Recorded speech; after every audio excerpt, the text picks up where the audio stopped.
आपका स्वागत है हमारे YouTube channel NCERT brain booster में। मैं आपके सामने लेकर आया हूँ। आज हम देखेंगे क्लास 9 साइंस का वर्क एंड एनर्जी का कुछ एक या दो न्यूमेरिकल्स जो न्यूमेरिकल्स आपके फाइनल एग्जाम के लिए बहुत ही इंपॉर्टेंट है। तो आइए देखते हैं। How much work is done by a force of 10 Newton in moving an object through a distance of 1 meter in the direction of the force।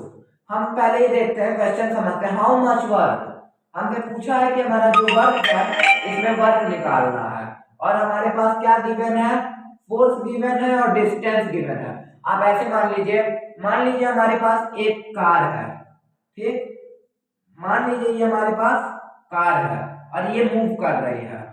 इस पे 10 न्यूटन का फोर्स लग रहा है और 10 न्यूटन फोर्स लगने के बाद जो इसकी डिस्टेंस है वो 1 मीटर है। कितनी 1 मीटर है? तो ये कितना वर्क, मतलब कि कितना ये काम कर रही है, हमको वो निकालना है, ठीक।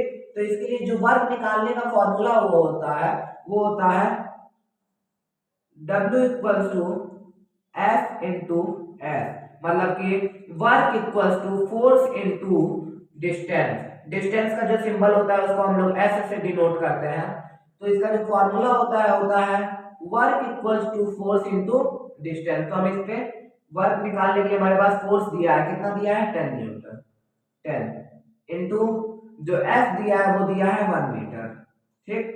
तो इसको हम मल्टीप्लाई कर देंगे तो 10 1 जा 10। तो जो वर्क का एसआई यूनिट होता है वो होता है जे, तो जो हमारा वर्क आएगा, जो ऑब्जेक्ट वर्क की है वो की है 10J, ठीक। अब आते हैं हम अपने नेक्स्ट क्वेश्चन। जैसे हम अपना क्वेश्चन नंबर 1 किए थे वैसा ही सेम क्वेश्चन हमारा 2 है। तो आई होप आप लोग इसको सॉल्व कर सकते हैं, लेकिन आपको मैं सॉल्व करके दिखा सकता हूं। पहले आप इस क्वेश्चन को खुद से सॉल्व कीजिएगा, यदि कहीं फंसता है तो तब आप इसको देखिएगा।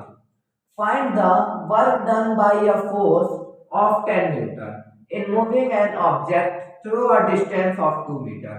यहाँ पे भी पहले हम देखते हैं कि हमारा गिवन क्या क्या है। तो हमारे पास फोर्स गिवन है, क्या गिवन है, फोर्स कितना, 10 न्यूटन। उसके बाद हमारा डिस्टेंस गिवन है, तो डिस्टेंस को हम किससे डिनोट करते हैं, एस से। तो हमारा जो एस है वो है 2 मीटर, कितना, 2 मीटर। और हमको फाइंड क्या करना है, हमको फाइंड करना है, फाइंड द वर्क, हमको फाइंड करना है वर्क। तो मैं पहले आप फॉर्मूला देखिए, मैंने आपको फॉर्मूला बताया था वर्क का भी पिछले ही क्वेश्चन में कि वर्क का जो फॉर्मूला होता है वो होता है F into S, force into distance. ये हमारा वर्क का फॉर्मूला है। हमारे पास फोर्स गिवन है, डिस्टेंस भी गिवन है और वर्क हमको निकालना है। तो वर्क निकालने के लिए हमको मल्टीप्लाई करना पड़ेगा। अगर आप क्वेश्चन समझना चाहें तो एकदम सेम पहले जैसे है कि मान लीजिए कोई ऑब्जेक्ट है जिसपे 10 न्यूटन का फोर्स लग रहा है, मतलब कि उसको धक्का लग रहा है 10 न्यूटन का। उसके फोर्स लगने के बाद वो 2 मीटर तक डिस्टेंस है जाती है फोर्स लगने के बाद। तो उसका जो वर्क है, मतलब कि वो काम कितना किया है, तो work into F into S. तो वर्क में फोर्स जो है वो है 10 इंटू डिस्टेंस कितना दिया है 2। तो जो वर्क आएगा वो आएगा 20। और वर्क का एसआई यूनिट क्या होता है, वर्क का जो एसआई यूनिट होता है वो होता है जूल्स, मतलब कि जे। तो ये हो जाएगा 20J। तो जो हमारा वर्क आया है वो है 20J, यही हमारा आंसर है। आई होप आपको ये क्वेश्चन समझ में आ गया होगा। हमारा ये इंपॉर्टेंट न्यूमेरिकल्स था वर्क एंड एनर्जी का। हमारी वीडियो अगर आपको अच्छी लगी हो तो लाइक करें, सब्सक्राइब करें एंड शेयर करें। धन्यवाद।